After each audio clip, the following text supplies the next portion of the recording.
Step 1, wake up early, gonna rise with the sun. Step 2, get some good, some food in you. Step 3, think real hard about what you wanna be. Step 4, everybody just do your thing. Wake up, today's gonna be a good day. Wake up, today's gonna be a good day. Wake up, today's gonna be a good day. Wake up, today's gonna be a good day. Wake up, today's gonna be a good day. Wake up, today's gonna be a good day. Wake up, today's gonna be a good day.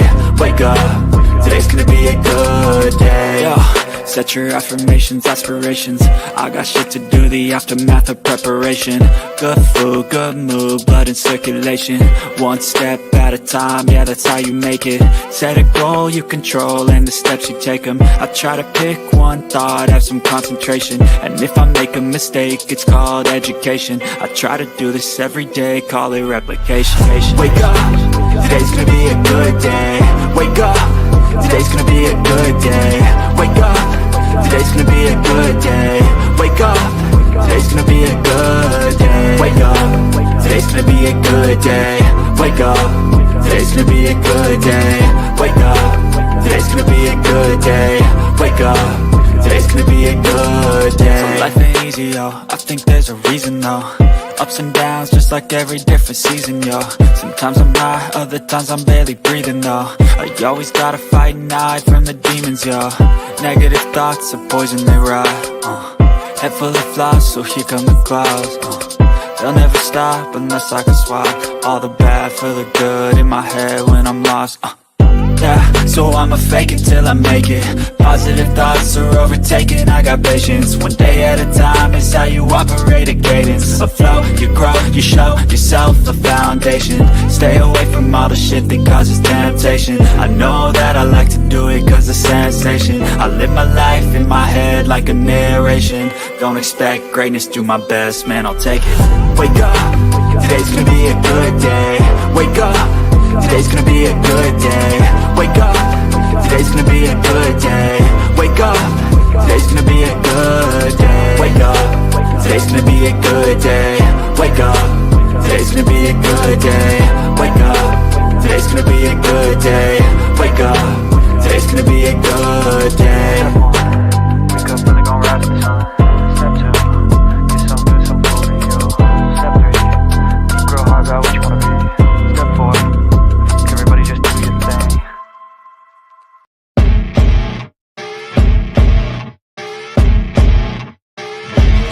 As you wake up in the morning, you want to find the latest, greatest information about criminal cases and have an intuitive conversation about the suspects associated with these cases. Head over to the Bullhorn Betty channel on YouTube.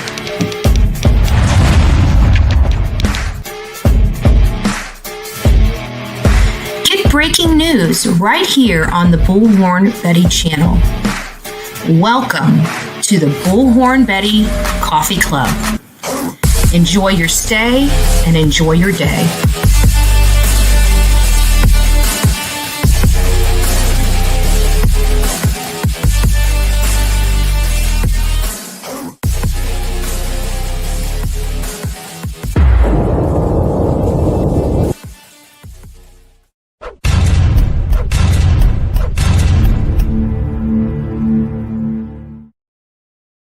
Welcome to the Bullhorn Betty Coffee Club.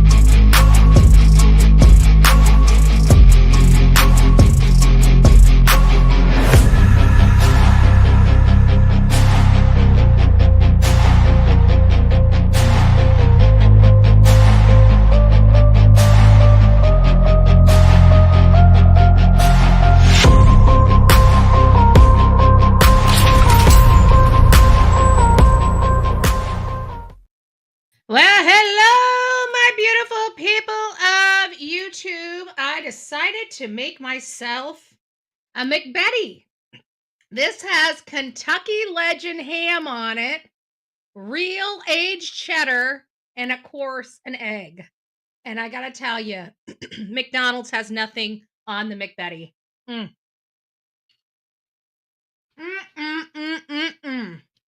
Welcome to Tuesday, folks. Welcome to Tuesday. I probably bit a little more than I probably should have.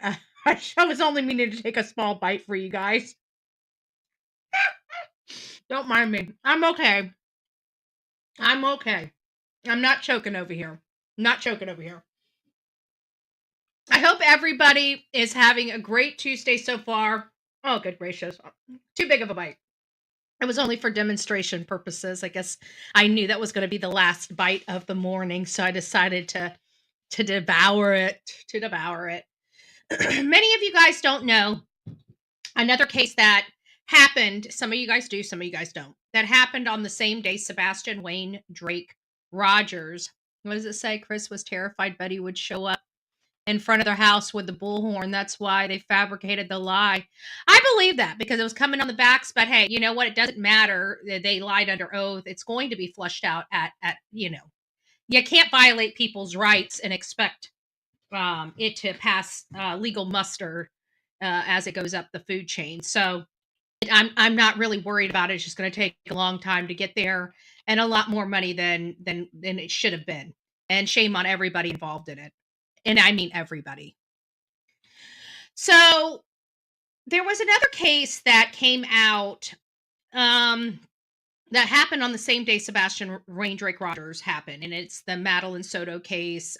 It was in Florida, so obviously it got cleared a lot quicker than, say, someplace like Tennessee that doesn't know how to do these things, okay, and don't know how to take circumstantial cases to a grand jury and to successful prosecution. It is what it is. It is a nobody, no crime state. I don't care what kind of stuff they try to say. It is a nobody, no crime state. It's evident of their past. It's evident of their past, not because somebody says so, not because Bullhorn Betty says so. It is because of their history in Tennessee. This is not a good state for young kids, especially if they have bad parents. All they have to do is hide the body well, and they're good as gold in Tennessee. And until Tennessee starts preparing laws and starts taking these circumstantial cases to successful prosecution, that is going to be their label from this point forward. Not because Bullhorn Betty says it, but because their history dictates it. But Madeline Soto, she was abused quite significantly. She was abused in some of the most horrific ways that a young girl can be abused. And it dated all the way back until she was like 8 years old. And that was about the time that Chris came into Sebastian's life as well. But today there is going to be a hearing on Stephen Stearns. It's at 11:15. I don't know if it's going to be aired live. We have been trying to monitor the case as much as possible. I do have a copy of the notice of hearing. I was actually going to consider being there this morning to cover the case and opted not to because I've got a lot of things that I need to still finish up and get done before I'm able to, cover a case outside of this house. And we went out there. We followed that case before we followed Sebastian's case, but this case was resolved very quickly within, I would say, 94 hours. We went from not knowing where this child was, this child being found, to her mom's boyfriend being charged with the crime. And it was very quickly because we're a well-oiled machine here. Now, does all of our cases end with successful prosecution? No, it doesn't. But our investigative work here in the state of Florida, I truly believe, is amazing. And in the state of Florida, we have a lot of mechanisms to help law enforcement do their job and do their job well. We have better infrastructure. That means there's cameras just about on every single traffic light for traffic control purposes. And we have good infrastructure in the internet realm of things. We do have some desolate areas in and around Florida, a lot of them, but not to the tune of, say, Tennessee. So we have a lot more data that can be derived from our cursory reviews than, say, something in a desolate area that does not have internet or basic infrastructure. I don't believe that's the case of Hendersonville. I don't know what's dragging this case out. It seems like there were things that should have been collected at the beginning of the case that, if collected, probably we wouldn't be here right now. But I digress. I just wanted to show you guys that Stefan Stearns is going to court today. He's not here yet. It's supposed to be starting at 11:15 in about 45 more minutes. Again, I don't know if it's going to be coming live. Either way, I'm not probably going to cover the live stream. I just wanted you guys to be aware of it, and we will cover it once I get some more information related to the case. We have a few things. As you guys know, I really like Matt. Matt is a young kid. He's in college. You know, he keeps to the facts. He's come under heavy fire for discussing this case. And, you know, if I have an opportunity to put him up on the screen, plug his channel on TikTok, I will, because I want people to sub up to him if you have a TikTok account. He's, again, very thorough, and his opinions, not that we always agree 100% on all of the information, but it's common sense to most of us, and we can see through the BS. The only people that have problems with the information are those that were wanting to keep the information at bay. But there's so many inconsistencies, so many things that just doesn't make sense. And every time these people, the mom and stepfather, open their mouth, we have a million more questions because they just contradicted something else that they had previously said. So without further ado, here's Matt. If you have not hit him up, his name is Matt Thibodeau. It's Thibodeau. Matt Thibodeau. And you should be able to find him on TikTok. I don't know if he has a YouTube platform or not, but if he does, I'd hit him up on that too. Away from the Stafford court home. Take a listen to this. He had called me because I asked him. I said, there's too much. Sorry, I didn't start. I guess we'll have to wait. It starts to the beginning. I said, is there a way you could call me, or can I call you? Because I said, sorry. I hate TikTok. Here we go. So Chris Proudfoot allegedly told someone at the beginning of this investigation into Sebastian Rogers' disappearance that law enforcement told him that Sebastian was likely deceased and that people need to start searching northwest about 10 to 15 miles away from the Stafford court home. Take a listen to this. He had called me because I asked him. I said, there's too much to type here. I said, is there a way you could call me, or can I call you? Because I said, it's a lot to type. And I said, I'm thinking about going back up to Tennessee. I told him, I said, if we come back up there, I said, would you be able to tell me where I need to go look? Like I said, we were on the phone, and he said, yes. And he said, I'm not supposed to tell anybody this, but I feel like I can trust you with this. And he said, Ellie has told us that Sebastian is most likely dead. We need to search northwest of the search. They've already done a 5-mile radius of a search, but they're saying that they need to go another 10 miles out. So we're looking at, so if they already did 5, so there's another 15 out. So anywhere from 15 to 20 mile radius from the house. Now, Katie and Chris Proudfoot have publicly been very unhelpful when it comes to clarifying information, giving us confirmation of things. You know, they're very reluctant and hesitant to share things with the public. And to me, I've always thought that that was a red flag, that was a sign that they are guilty and they just don't want to slip up and have any of us realize. I also have always gotten the vibe that Chris Proudfoot purposefully manipulates certain things that he says and gives us false information to steer us in the wrong direction. We've seen this happen specifically by way of his PI, Steve Fisher. Okay. If you'd like to see the rest of that, please go sign up for that. Sign up for his channel, watch his stuff. But what I will tell you is at the very beginning of that, let me just Hold on a second. Let me see if I can get. Fisher. We also know Oh, that there it Chris has is. told us things in the past that Why He even won't? called me because I asked him. I said, there's too much to type here. I said, is there a way you could call me? And it's about the 10 to 15 miles out. If you guys could hear that, I'm not sure if I played it in the right spot for you guys to hear. But if you guys recall, whenever when I analyzed this case at the beginning, this is before I stopped believing the parents and the mom and stepdad and stuff like that. One of the things that I said is statistically, right? Statistically, this case, even though they're looking in a 5 to 10 mile radius for their area, let me turn my mic down just a tad.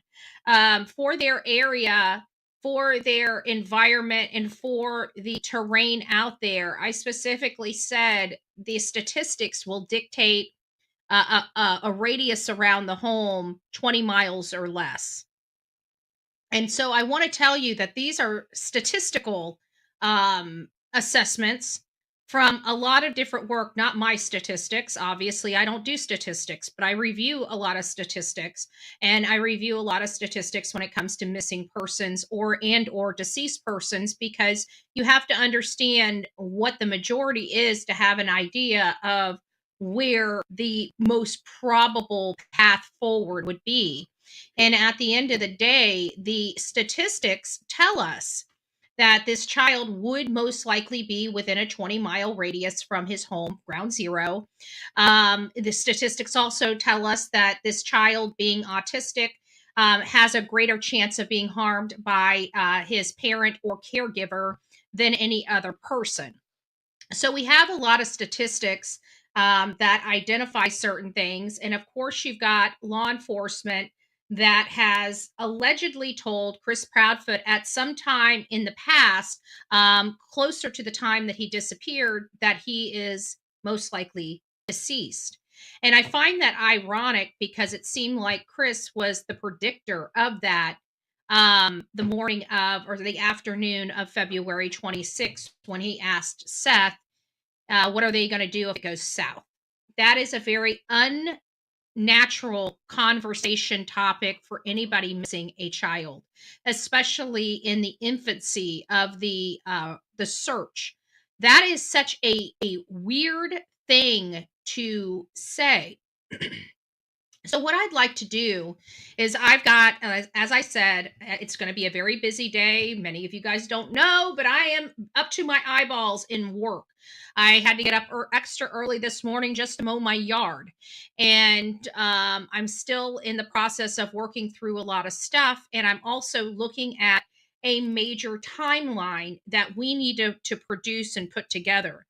And this is a timeline that I literally want to go back to, literally the time about 2016 when the divorce was filed. Now, mind you, Katie filed for divorce from Seth on February 26th, 2016, which is awfully ironic that she was married to this man for only 8 years. From the time she filed for divorce to the time that Sebastian disappeared was also 8 years. Sebastian disappeared on February 26, 2024, 6 years before, or was it 2019? Maybe I'm thinking 2016, 2019. I can't remember exactly when they filed for divorce, but I think it was 2016. Is that right? Yeah, 8 years. Yeah, 2016. On February 26, 2016, she filed for divorce against Seth. And I find it awfully unusual that her son was relieved from her care also on February 26th, 8 years later. Again, it's just an anomaly, but I do believe it has some symbolic purpose. Some symbolic purpose. Now, there have been some people that have sent me some stuff. This is related to Shay's newest clip that somebody in our audience sent to me. And this person said, Shay made a good point. Chris says he feels safe. Then in court, they lie and accuse you. In the interview, went south, used the word digging, bulldozing, etc. to search for Sebastian. They want people to search, but they harass, etc. if it's not their way. They know what happened. They are so guilty by their own words. I still feel after your last caller you had yesterday mentioned the card game. Chris was outside of the restaurant keeping an eye on Katie and Chris. Even Hong, etc., is using cards as possible clues. Chris is a controlling person. So that's what was up here. Let's see what is on. This is Smiley. Where's Shay? I thought I had Shay up.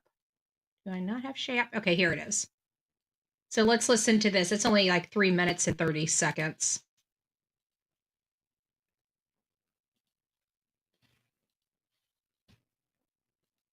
First day, he looked at me and, he hadn't eaten been back for like 2 hours or 3 hours. And he looked at me, what are you going to do if this goes south? And I looked at him, I said, what are you talking about if I go south?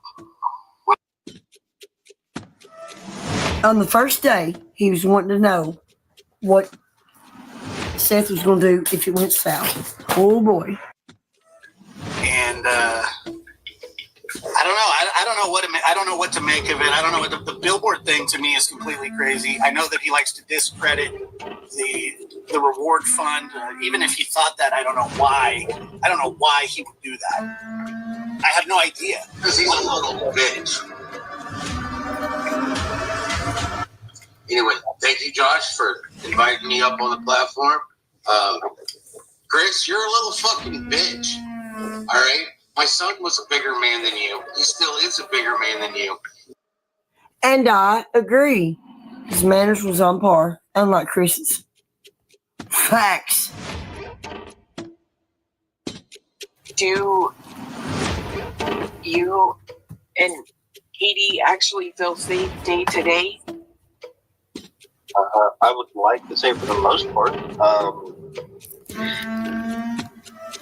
People don't bother us, which is pretty nice. I'm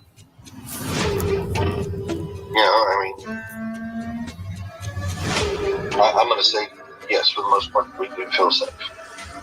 Now watch them lie in court. Lowlifes. Threats, harassment, and danger from threats, harassment, and as well as trespassing. The family of a missing Sumner County teenager made Get to the bottom of this. Get to the bottom of that video. Yeah, absolutely. Anything that could possibly be something that could lead us to it. We're gonna keep looking. We're gonna keep digging and keep finding and Stone, bulldozer, rock. I mean, if it's possible, then it's got to be confirmed. I'm hopeful Yeah, well. that this video truly has something that could lead to finding Sebastian. In my last video, I pointed out something that Katie said, which I thought could potentially be leakage, or her revealing through her word choice that she knows that Sebastian is buried somewhere. And that's when she said, if he were to come in through the front door, she would bulldoze him with hugs. Yep, I pointed it out because it's such a bizarre choice of words, and an expression I've never heard before. So you can imagine how my ears perked up in this video when she used these two expressions. Yep. Leave no stone unturned, and we have to keep digging. Now, these expressions are far more common, but they have alternatives, and it's not like she was compelled to say them either. So as we continue listening on in this interview, we're going to listen out for words related to digging and hiding things in the earth, whether it's digging machinery or words related to the soil or anything along those lines. And if you caught any that I missed, drop them in the comments. In fact, on your screen now is a video that one of you told me about in the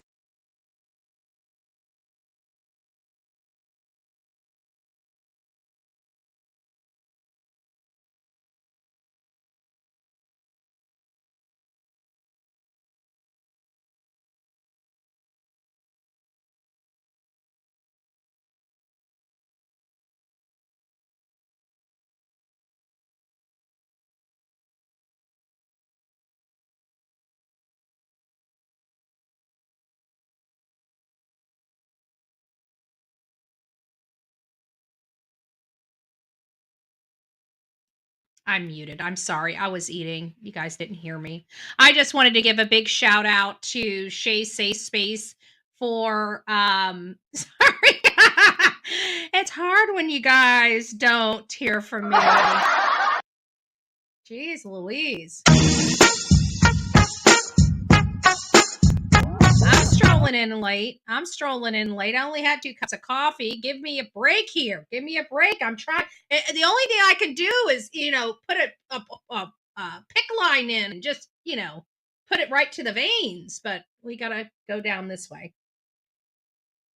I've been begging the doctor to put a pick line in me and hook it up to some caffeine, and he said, "No, Betty, you're just fine, just the way you are. You're just fine, just the way you are. We don't want to see you hyped up that much." Okay, Doc, I'm gonna trust your opinion. So big shout out to Shay Safe Space. That was really good. It was really impactful. It kept our attention the whole time. I love her transitions. I love her effects. I love the, beat of the heart, It makes you, it gives you this sense of urgency and impact. It's just impactful. Love it. Just thought I'd throw that out there. Now, Lisa had been sending me some stuff through email, and she sent me over Smiley Stories World. And yesterday we kind of talked about it just a little bit. Let me move my microphone just ever so slightly. We talked about this card game, and apparently from what I gathered from Smiley Stories World is that she believes there is a card game, but she does not believe that Sebastian was there. We had a call-in show last night. Lisa called in.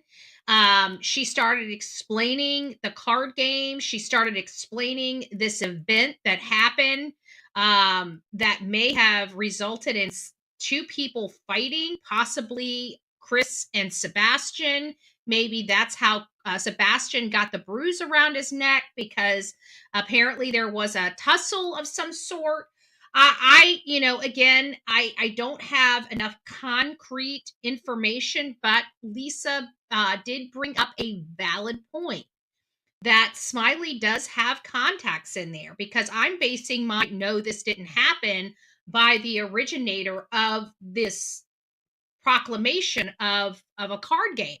And that has to do with TL. We know TL has been bamboozling us, has been not so honest with us, that we found out that somebody was paying her to go out there and search for Sebastian.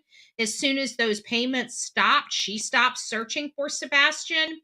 And I thought it was her mission to find the truth. So as you can imagine, it's hard to say, because I was very hopeful for her from the conversations we originally had. But when she ghosted me and stood me up after begging me to come out and search for her, I cut all ties with her at that moment. I can tell you the exact time I cut all ties with her. All ties were cut on June 24th, 2025. No, 24. Because I went out there on the 20 in 2024. So I was coming back from Memphis. I believe I talked to her before I went and took Seth out to lunch and met him for the first time and talked to him about the stuff that I had found out about the case. And on my way back, her and I were supposed to meet at like 6 or 6:30 or something like that. I can't remember. It was like 5:30, between 5:30 and 6:30. Okay. I think if I recall correctly, we were supposed to meet. She had some search areas that required 2 people. At least that's what she told me. We talked the night before on the 23rd. I said, sure, I'll come back. We'll go hit those 2 spots. I'd love to meet you, and I'd love to see, the area a little more. And all of a sudden, she didn't answer her phone. I called her cell phone, sent her some text messages, no response, no nothing. And so I called her out publicly, because you don't leave, my time's valuable. I do this kind of work all the time, all over the country. My time's valuable. And when I give you my time and you stand me up, then there's a problem. There's one of two things going on. One of two things is you're lying to me, or you're not doing what you say you're doing. Those are the only real reasons that I can, so I publicly said, and then she comes out and says, oh, but my cat was sick. Okay, well, your cat is sick and you can text me, a week later telling me your cat was sick that day, but you couldn't call me and tell me when we had plans that your cat was sick. You couldn't return a phone call or even a text message when your cat was sick. You couldn't have returned a phone call or a text message for an entire week and I find it funny because she's also using this, I have a sick dog, on somebody else. So this is her go-to when she gets jammed up. She blames it on one of her animals being sick. But I digress. After that moment, I was done with her. DONE, done. I wanted nothing more to do with her, much like I learn about people and you get an opportunity, but that's it. My time is valuable and the work I do is critical. So if you're not there when you need to be there, don't be coming around saying, may I please? No, you may not. You had an opportunity, you lost it. So I don't know if those areas were even real. But I don't know if she ever went and searched him because she said it required 2 people. So either way, she's the one that said this story about the poker game with not a scintilla of receipts available. But Lisa reminded me on the phone yesterday that Smiley Stories World also has people in the area and may have received this information other than TL. And if that's the case, then it would give more solid foundation and probably more corroboration if there's more than one person saying it. So I'm still trying to figure that out, but I digress. We're going to play this little clip here. I don't know how long it's going to be for, but this is one of the areas that Lisa asked me to look into. Let me just read the email that came with it. Hold on a second. It just says more red flags. This is what I was talking about last night. So 54. I'm at 5401. So it's going to take us about 20 minutes. And then you got people that want to come in here and you try to even be nice to the trolls and the people that you haven't seen in here before. And then they want to start the bullshit because they want to distract you and keep you from talking about Sebastian. So, how about that? How about, was that close? So, Chris was at the poker party Friday night, and it was Katie and Sebastian that didn't go in. And then it was Chris that went out to the car, and then Chris and Sebastian got into it, and he put Sebastian in a headlock, and a woman went out there and tried to calm it down, and Sebastian bit Chris on both of his arms. How about that? So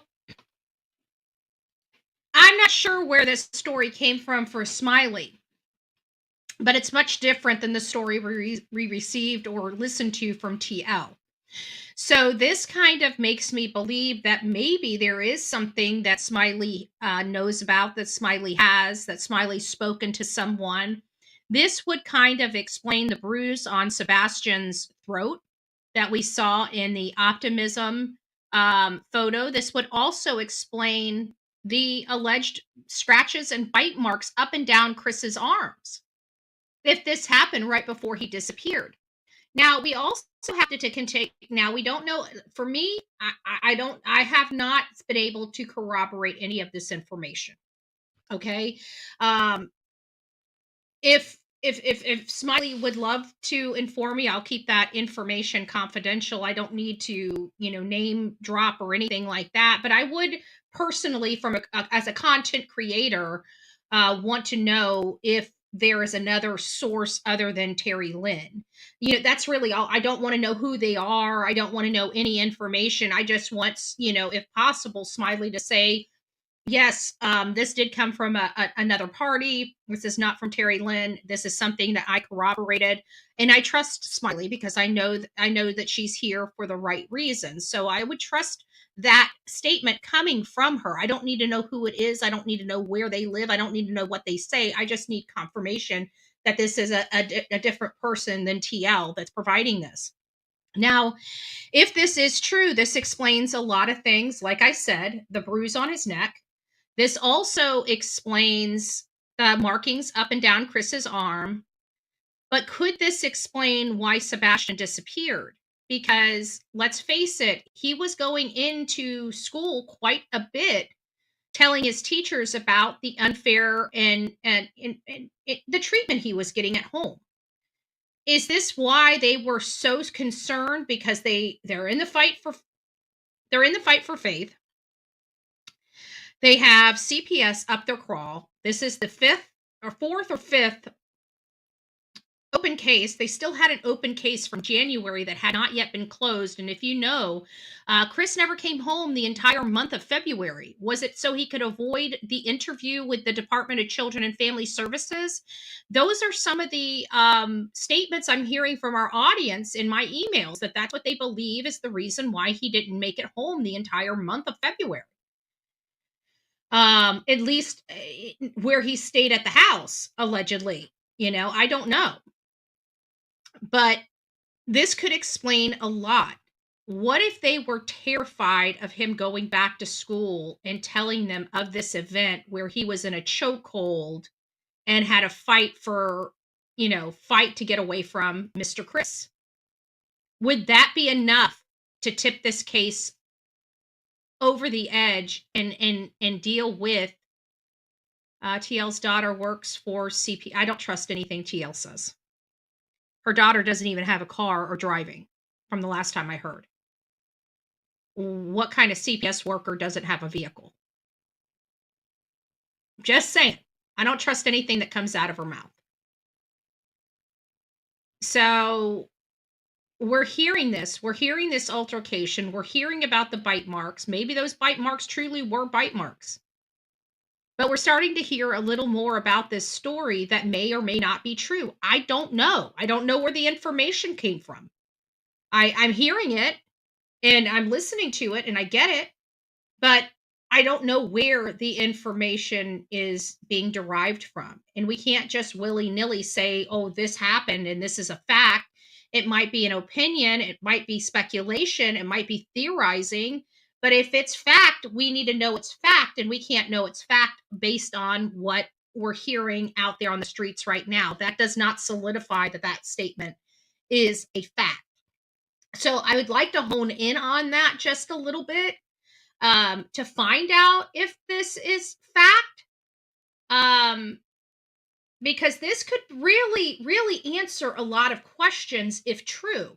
You know what I'm saying? So it's not like I obviously don't want it to be true because it requires violence, domestic violence with a child, an underage, medically needy child, if that is the case.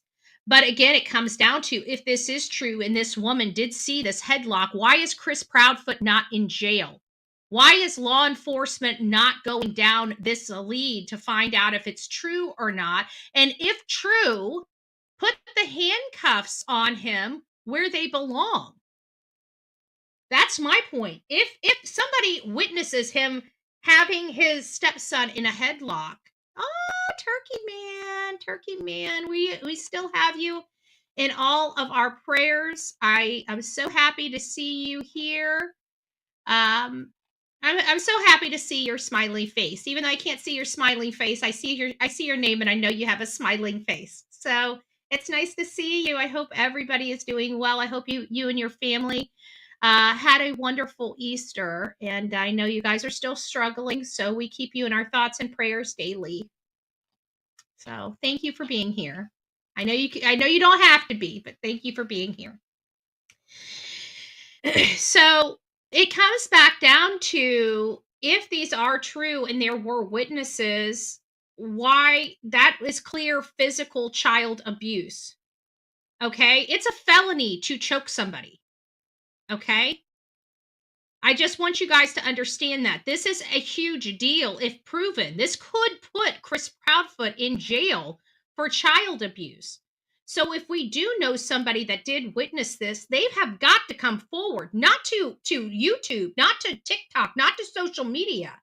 They need to come forward and go file an affidavit of what they saw immediately, either with TBI or Sumner County. I would want it in writing. I would go take my butt down to Sumner County Sheriff and tell them everything I know and saw. And if they still do not act with eyewitnesses that can prove you were there, and they still do not act, then you come to social media and we will expose it. We will absolutely expose that injustice in Sumner County. But the people that were there, if this happened, you are going to have to stand up and speak up. There's no ifs, ands, or buts about it. There's no sticking your head in the sand and waiting for somebody else to take a stand and say something, because it's been almost 15 months since this child has disappeared. You are his saving grace. Be the hero. If this truly happened, it sounds like there were multiple witnesses that would have seen this event happen, and those people have got to stand up and come forward. This is no laughing matter. This is a child. This is a child, if true, had his stepfather's hands around his throat. That's not okay. There is no environment in America where that is okay. So I hope people stand up and use what God gave you, your mouth. Your mouth. This is one that came to me by another subscriber and a smaller channel, Rich and Ruby. I'm not sure. I feel like that they were in the area. They're in the area, but I don't know who they are or where they're from. But I do like some of the commentary that they say, and it's an average Joe perspective. If you know anything about the Bullhorn Betty channel, we have the perspective of the average Joe, the normal person, the normal problem solving. Oh, wow, look who it is. God bless you. Thank you for being here. We'll be looking for, just information. I kind of lost track. Sorry, Deception Detective. You kind of threw me off. I gotta be honest with you. We don't see you over here too much. So it's great having you and great having your support. But Rich and Ruby is a smaller channel. I think they're from the area, but we try to do an average Joe type of perspective. Say, common sense, average Joe common sense, average Joe problem solving skills. We're not technical. We don't have, a private eye license. We're not SAR trained. We're not these things. What we do is we can look at cases. We can kind of see by our own personal experiences in life and make heads or tails of what we believe may have happened. The average Joe perspective, not the experienced or the educated in certain stuff, like the Deception Detective, for example. He is a statement analysis that's also an attorney, right? He has different expertise than many of us do. Many of us are just average Joes. And that's what I like. And so this guy here, Rich and Ruby, in my opinion, have that same perspective. And it, to me, is not rocket science when you're breaking down these cases. It all comes down to common sense and probability and statistics, in my opinion. To some, good morning to some. I hope y'all all having a blessed day. Here we are going to take a little breather on this culvert right here. Ruby, I can sit right here, but you're not going to please go in that water because that is pretty nasty. There's a trail going right through there. See that? That's weird, right? maybe a beaver or something. Remember when we found all those beavers on the river over by Easy Days? Guys, I want to talk to you about something that's very important in this case. And this has not been brought up that I've ever heard anywhere. And I'm getting better at checking.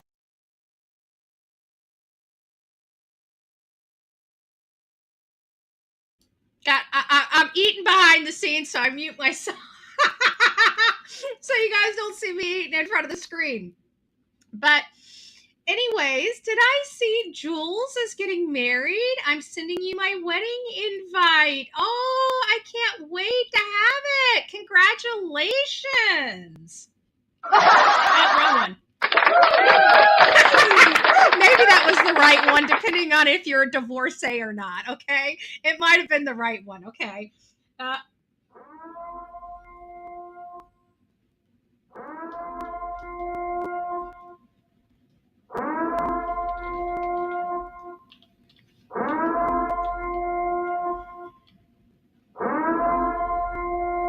Can you guys hear my bird alarms?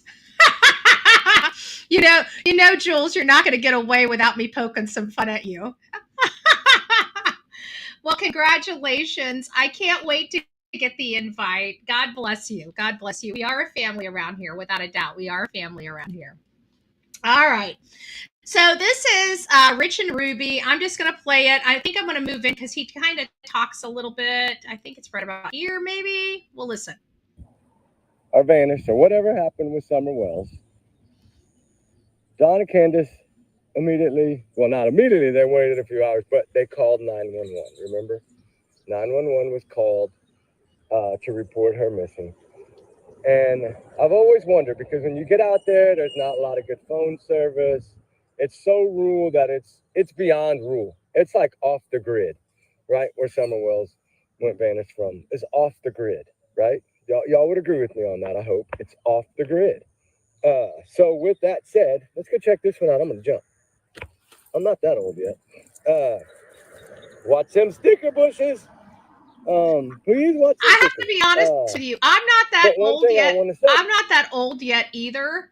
But I got to tell you, in that rugged terrain, my ankles feel it. I have been out there many times, not in this Tennessee area, but you guys have watched a lot of our actual searches in the swamp and woods for missing people from Florida and across the country. And I got to tell you, I'm not too old to deal with the rugged terrain, but bet your bottom dollar I do feel it. Okay, I may have a smiling face when I come on here, but trust me, everything from my neck down hurts. So I'm not that old yet, but I feel it. On this, it's sorry to get sidetracked, but I want to move away from those fire ants. Is the ruralness of Summer Wells, right? How rural? We can hear and talk all day about how rural it is, right? Ben Hill Road, like there's nothing out there for miles, right? Sebastian Rogers case, pretty rural, but not near as rural compared to Summer Wells. Would y'all agree? Look at you on the cover. Good job. I would say y'all are going to agree with me most likely on that. That Summer Wells was probably 100 times more rural than Sebastian Rogers' case. It is. Now, this, as many of you guys know, this is a case that our audience called us out. We had just gotten off the case of Gabby Petito. We were in the process of planning our trip out to, if I remember correctly, we were in the process of planning our trip out to Utah, Jackson Hole, to follow all that, plus to provide our hand in the Kylan Schulte and Crystal Turner case. But before we made those plans to go out in that area so far away, we were also called by a whole mess of people to look into the Summer Wells case. And when we were going to start looking at it and we started talking about it and doing some preliminary stuff, everybody started reaching out to us and telling us, much like this case, it's a lot of problems, a lot of bullying, people trying to deflect, people trying to shelter these horrible parents from culpability and responsibility and be held accountable for their behaviors and actions. And so we already knew going out there, this was one of our more hostile cases that we covered. But I've got to say, when we got out there and we previewed, the one thing that changed, because you like I said, you don't get the sense of what's going on unless you're there in person. Just me personally, I work so much better being in person, viewing everything for myself. And that was one of the things that really perked my curiosity, is seeing where their home was. As soon as I got there and saw their home, saw it up at the top of a freaking mountain, knowing that a 4-cylinder vehicle can't even drive up their driveway without sliding backwards. As soon as I saw that place, I knew that there is no possibility of somebody going up there with 21 dogs, snatching a child, running down a dog trail. They still have a moat, like this stream. Now, granted, there's only a little bit of water in this little stream that goes around their house, which I call like a moat, because I look at back in the day, when you have water around it, like you need a little drawbridge or whatever, but it didn't need that, because it went down about 2 or 3 feet and there wasn't a lot of water in it, but it's still trying to climb up with a 5-year-old kicking and screaming, I mean, think about it. You snatched a child, you expect them to be kicking and screaming whether you have your hand over their mouth or not. So trying to look and visualize somebody doing this, it just didn't make sense. You're talking about somebody falling over, a child falling out of the hand. You're going to have these impressions on the ground, something that the canines can immediately identify. So I'm pulling this whole entire tape through about this case, and it was very early on that I knew without a doubt that this child was not abducted from that home. So then we started looking at other things. We got with a best friend of Candace. Prior to them having a falling out, it was her best friend. And she told us that that door downstairs was always locked, and there was always a full-size couch in front of that door. We heard that when law enforcement got there, that couch was missing. The entire couch. There was no couch that was once there. It was gone. And we also know that Don, many people don't know this, I absolutely believe it, but Don had the boys with him that day at work. That's what his coworkers told me. Okay, that came from his coworkers' mouths. They also told me that he left around lunchtime. They didn't know when he left, that he left between 1:30 and 2:30 that afternoon, and they can't tell me if he came back that day. It just so happens to coincide with the time his wife was getting home with Summer Wells and Grandis. So we also know that Candace stated that the boys were there to help her unload the groceries. Again, identifying Don had to come home to drop the kids off at minimum. But he was in Washington County, not at the job that he was supposed to be on. So why was that call coming in from Washington County to law enforcement? Also another person that called law enforcement on behalf of his wife, even though he was not there. Allegedly. Which again, for the reasons I've stated forth, I do believe he was home at the time she was there. I also believe he was on a bender. I believe he was on a bender the day before. Dudley, which I interviewed, said that Don was just slumped over in a tub in one of the houses that they were working on, and he looked very distraught and upset. And I think that was when he found out that the Department of Children and Family Services were coming over the very next day. That evening. It would have been that evening. She disappeared on the 15th. This would have been the 14th. So the Department of Children and Family Services had an appointment to come by and check on the kids that evening. The very next day, she was gone and never seen again. I spoke to Don directly, And he told me that the supervisor of this particular social worker was also there. And she pulled Summer aside and spoke to her while her colleague was speaking to Dawn. So Dawn didn't have an opportunity to hear what that caseworker was asking Summer Wells. But something happened. Because the very next day, she was gone.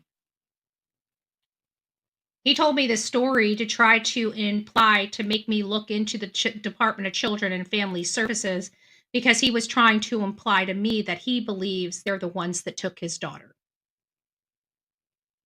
Another plan B. It was Dudley. It was this guy. It was that guy. It was Allison and her cohorts. It was all these people, but not his wife and not him. I feel some type of way about what I think happened to her, and I think Don Wells was home, and I think his wife was doing things around the house and being distracted, and I think he was doing something to that child, and I think it went a little too far, and it hurt her really bad. It is a theory. It is a working theory of mine. Just my opinion. Just my opinion. And then, of course, we went over yesterday the possibility of a serial killer being in the New England area of our country. So there are 7 bodies that have kind of surfaced. Several of them remains. And just be on the lookout. You don't know who this is. I'm looking at the areas that these people were dumped at. And it looks like they're off main drags. And the first thing that always comes to my mind when I see that is long haul truck driver. I don't know why, but it does. It does. So anyways, guys, I want to thank you all for being here and coming by to check out the show. Let me make sure I didn't miss anything here. Oh, I did. This is going to get a little personal. I can't believe I was about to miss this. This is about to get a little personal. So, you know me, I keep it kind of clean, not all the time, right? I am Bullhorn Betty. We do go to the mattress for some of these cases, and that means dragging people when need be. But it seems like Hong has been doing a great job all on his own. And it sounds like he has found some things that make me feel a little kind of dirty. Yes, dirty. So some of the stuff he has been posting, like this one 23 hours ago. So let me get this straight. Sebastian vanished, and Chris and Katie spent time near Christmas at a urban air trampoline and adventure park. With what kids? So weird. So weird. There's also another one in here that he wrote. And I can't remember. Crimson is hiding. I see that one. But there was one in here that implied he had a screenshot from Chris on here at some point. And I can't remember where it is. And it was really weird. And the screenshot almost implied that they're singers with a W. CP Facebook, amen, says it louder for those in the back. He's trying to just justify his actions of hitting Sebastian with a belt. There's something about that. But where the heck is this post? I saw it yesterday, and I haven't been able to find it again. And maybe, unless he took it down, there was a post. I think we're getting close, because I remember seeing this. No, maybe not. But it implied something about creeps. If you go early, it was a post from Chris that was talking about creeps that show up. And apparently, whatever place, I know people have been talking about Singer in this family for some time, and I've seen no evidence of this Singer activity, right, with a W. And so now we're starting to get some potential receipts of this Singer with a W activity. So I'm going to dive into that. Does it have anything to do with Sebastian? Well, it could. Let's face it. You got strangers coming in your house doing kinky crap. You're exposing a child to, strange people that do kinky crap. Let's be honest. Right? So I can't say that it's true, that it's factual. I don't know if it's factual. I'm just hearing about it. So we have to use rumors, attach rumor to this allegation. But I think because I've literally heard these allegations since the beginning of the case. And now he's seeing some screenshots of actual statements made on social media talking to somebody else. I gotta, poke my ears up. Could this have anything to do? I don't know, but it does provide third parties, unknown third parties, into a missing child's case. So yeah, it probably does need to be checked out. And I just want to say, country folk ain't supposed to be acting like that. Okay? I think these people need God. I think they need a little dose of Jesus up in their life. Because I'm telling you, these people are evil as evil can get in my world. All right? But they need a little bit of Jesus, especially if this stuff is true. It's just, I know everybody has their appetites, but I'm a Christian lady. Okay? We don't swing that way. No pun intended. Okay? No pun intended. All right, guys, rock it out with your coffee beans out. Don't forget to be fearless. If you see something, say something. An ounce of prevention is worth a pound of cure. And until next time, please be safe, but more importantly, kind to one another. And I'm going to go out with our intro video yesterday because I feel like this kind of is everything in a nutshell. And it's just basically saying, it's BS. It's BS. What is this? Hold on. What am I seeing here? Hold on. 13 arrests in Tampa Bay Latin King drug tea operation. Ooh, this just came out just a minute ago. Hold on. We got some breaking news in my area. Hold on. I'll find the outro video. Don't go nowhere. What? We don't have no sound, y'all. We don't have no sound just yet. Oh, it stopped the sound. Hold on.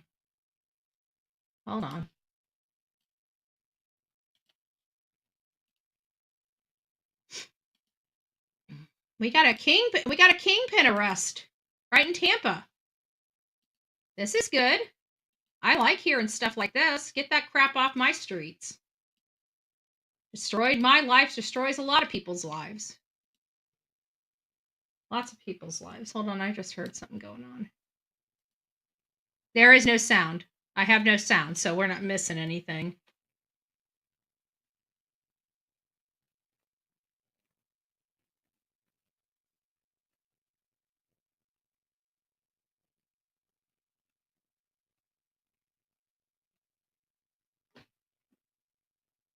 I wish we had sound. No sound. How do we have sound? But there it is. They going in hot and heavy.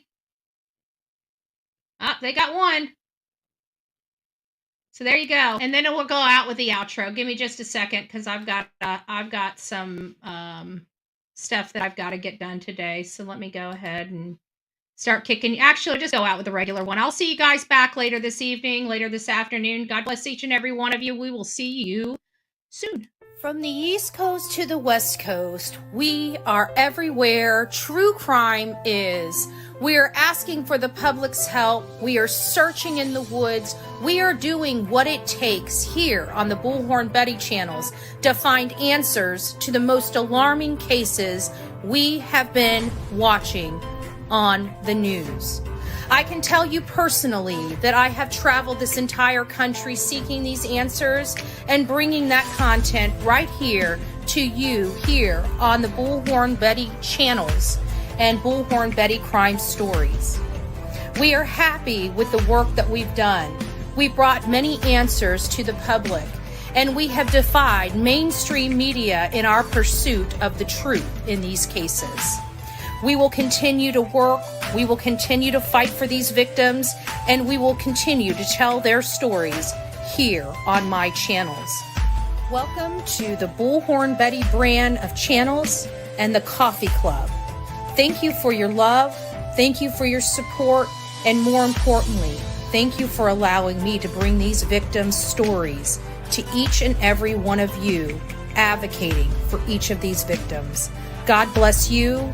God bless America. And more importantly, God bless our victims.